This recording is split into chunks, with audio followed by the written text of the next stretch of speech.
I have been given the task of waking you all up after lunch. I don't know whether I have anything so interesting to say, but I'll try. So I've been asked to talk about the need for multi-stakeholder engagement based on the experience of Fourth Wave Foundation's VENDA program in Kerala. There are some interesting learnings, and I'll try to, within the limited time which I have, try to talk about that. So, basically, who are the stakeholders? When we talk about multi-stakeholders. So you have the individuals, you have family, you have communities, institutions of civil society, local self-government institutions like municipalities and panchayats, the state governments, and of course the government. Multi-stakeholder engagement, I think most of us will agree, is a necessary condition for the success of such programs like Nanagushali and VENDA. There is a need for the discourse on these kind of subjects, at least out in public, in the media, etc., to move out of the paradigm of sympathy, charity, benevolence, to a rights-based framework where the issues are more, say, managerial in nature and scale, and data and measurement and aspects like that should be foregrounded, and we should move away from all this emotion. Because I think too often people make a meal of the emotional aspects and that they forget, like what this young IAS officer, Dr. Vishal, in his brief words, what he foregrounded was the fact that there is a hard nitty-gritty of management, of logistics, etc., connected with education, which is something which most of us lose sight of. Then again, I just wanted to also mention that, disability is like the issue of identity. We all, when the word disability is uttered, immediately 21 disabilities listed out in some statute is what comes to our mind. But when you come to think of it, every one of us imagines we have some disability. Either the disabilities that I am a woman in a man's world, or the disabilities that I know I can be a good fast bowler, but I'm only 5 feet 6 inches tall instead of being 6 feet 6 inches tall. So I feel that's my lack of height is a disability. Otherwise, I could have been Michael Jordan. So disabilities, say some are too tall, some are too slow, some cannot do gymnastics, etc. So here we are mindful of the fact that when we talk about disabilities, we are talking about a very restrictive sense, 21 items, 21 disabilities listed in a statute. I remember when I was in school, I used to feel severely disabled by the fact that I had a bad stammer. All my friends are astounded when they hear that I had a stammer. But my stammer was so bad that I couldn't stand up in class and ask a question.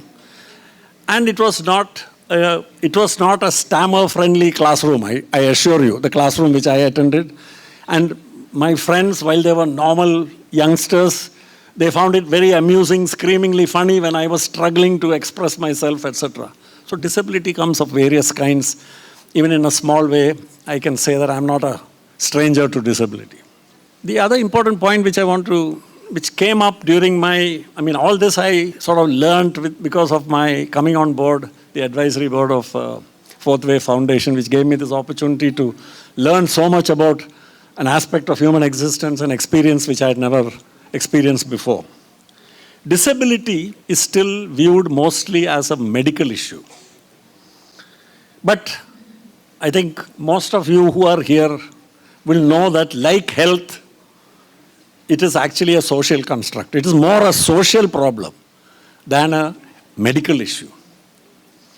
Society and community are implicated in this, and they have a share of the responsibility, and therefore they must bear a share of the accountability for doing something about it. Not because out of good Samaritan instincts and because of charity, but because they are implicated. For example, safety. Safety of citizens it is not merely to be viewed as a government or the police department's problem.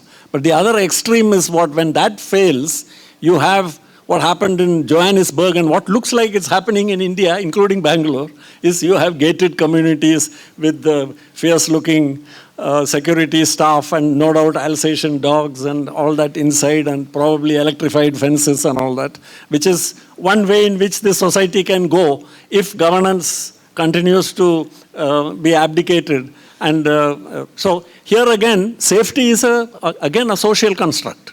It's a social responsibility. What many of the speakers said in the forenoon session was very striking. They all said, but for the last 30 to 40 years, while everybody has been talking a lot about disability, in concrete terms, very little. In terms of outcomes, very little has actually happened. That should make us think, isn't it? 40 years, the world has changed. China has moved from a developing country into an advanced country. 40 years. Their per capita GDP today is $12,000 and climbing. Okay? And so, such tremendous world, transformational things are happening in the world, and in 40 years, if we say we have not been able to even make a dent on the problem, that indicates a colossal, joint failure, isn't it? An admission of tremendous amount of failure. Since it is a social construct, if it is a social construct, and I believe it is, all sections of society have to participate in the solution. Hence the need for multi-stakeholder engagement. Not because it's good, not because it's a nice thing, but because we are all involved. We are all implicated, and therefore we all have a responsibility. Multi-stakeholders need to be engaged for effective interventions. This is often, for example, like substance abuse or alcohol abuse. It tends to be viewed as an individual problem. And so a lot of the interventions are filled with well-intentioned advice to people to be careful, to be more responsible, to not do these not so nice things like indulge in alcohol and substance abuse and all. But as we all know, for the last 3,000, 4,000 years of recorded history, much greater people than us have tried to modify human behavior and failed, isn't it? I won't take their names. They're all too well known. All of us here believe in one of them or the other. All of them have failed so far, isn't it? Despite all the fact that we do all the ritualized genuflections to each of those belief systems, but we continue to remain the same. So I think any intervention must take into account the likelihood, the very high likelihood that people are going to continue to behave exactly the same way. Still, how do we solve the problem? That's the key. A top-down approach, in my opinion, will not work. Has never worked. And what is needed is a bottom-up approach for a society-wide, as some of the speakers in the forenoon session said, a dispersed problem, which is there in, India has some 780 districts. This problem is found in every district. It's not concentrated in 3-4 metros. It's found in 780 districts, in 3-4 talukas in each of those 780 districts, and further in every village. So if you can imagine a problem which diabolically is divided across the 600,000 villages of India, this is one of those problems. So there is no easy cluster approach which we can take, or some way of gathering all the affected people together in one place and concentrating interventions. Not possible. You have to have an intervention which can be run out and scaled across 600,000 plus villages, 600,000 plus panchayats. That's the scale of the problem. So Fourth Way Foundation's VENDA program is aimed at the drug addiction menace, narcotics menace. And Kerala is treated as one of the hotspots in the country. 6 districts in Kerala have been identified among the 13 most at-risk districts, which is a shocking figure for a state like Kerala. So the intervention was planned there. And what Fourth Way Foundation did was to plan a pilot program in one panchayat for 2-3 years to really understand how to get community engagement, how to build this awareness. Because while there might have been many textbook approaches, here we had to, they had to really find out for themselves what will work, what will not work, what are the things to focus on. Kerala has a capacity for grassroots mobilization which is vast and which is quite special, and which is the result of social reform movements and deliberate public policy of that state. That state, at that time, alone among all the states in India, adopted a rights-based approach towards education, healthcare, and welfare, where these were treated as public goods to be delivered by public authorities. So, the Project VENDA experience was aimed at this menace of drug addiction. The good news in this bleak scenario for Kerala, because the scenario is very bleak on this subject. Let's not try to sugarcoat it. It's a very, very serious problem. But the good news there is that if any state in this country is equipped to mobilize right down to the panchayat level and deal with this problem, it is Kerala. Because that state with its 1,000 plus panchayats, it has the capacity to mobilize the people to be mobilized right down to the panchayat level, mobilized politically, mobilized along community lines, mobilized along even various sectarian lines, but they have, all of them have the capacity to mobilize right down to the panchayat level.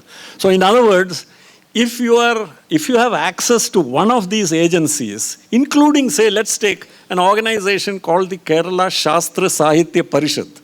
The Kerala Shastra Sahitya Parishad is devoted to creating a rational society which is, say, based on science and which has the scientific temper and which is not swayed by religious obscurantism and things like that. That is the object, that's the motivation of this.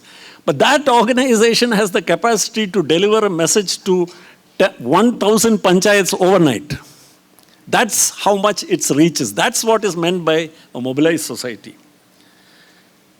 And Kerala's model, I was just talking to my good friend Ashwin, and we were talking about the fact that when people talk, institutions of civil society are not society. They're just one small component of society. In a country like India with 600,000 villages and so many thousands and thousands of towns, municipalities and corporations, we must have a way of mobilizing in all those entities. And Kerala has that wherewithal to do that. It has the political framework to do that. And I believe, and one of the other lessons which has come from that is, from the Kerala, the pilot which was done in Chellanam, and which is why I'm reasonably hopeful that Fourth Way Foundation's interventions in 6 districts, which have been identified as high-risk districts, will succeed is, this has to be a bottom-up thing, an ownership taken at the panchayat level and at the municipality level, and then it will work. So decentralization should be the basis of action if we are to scale this in any meaningful scale in this country.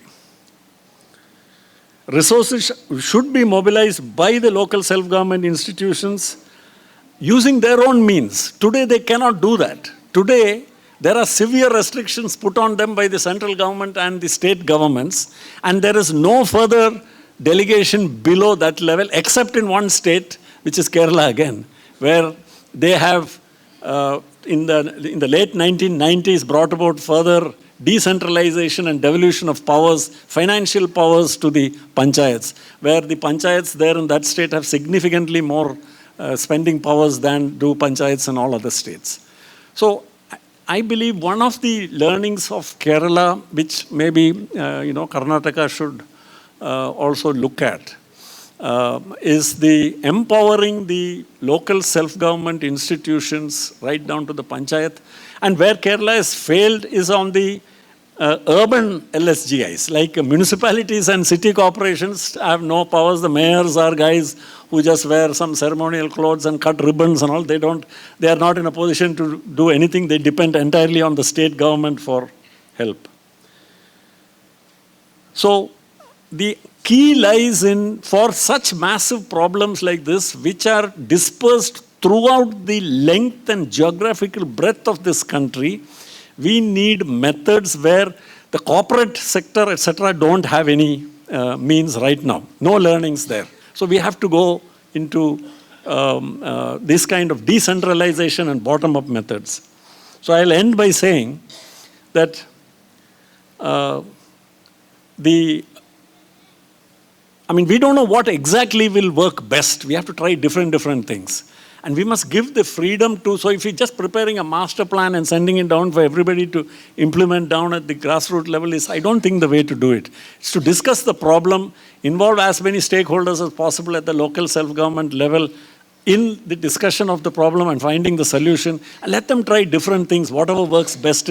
So this let 1,000 flowers bloom should be I believe, the right approach to this. And we have the mechanisms in the country, but in most parts of the country, they remain only on paper. And it's a huge resource which is not being tapped by us. But I believe the experience of Fourth Way Foundation in Kerala shows that if we start tapping into the local self-government institutions, we can unleash a tremendously potent force which will help us to make some dent on the problem. Thank you.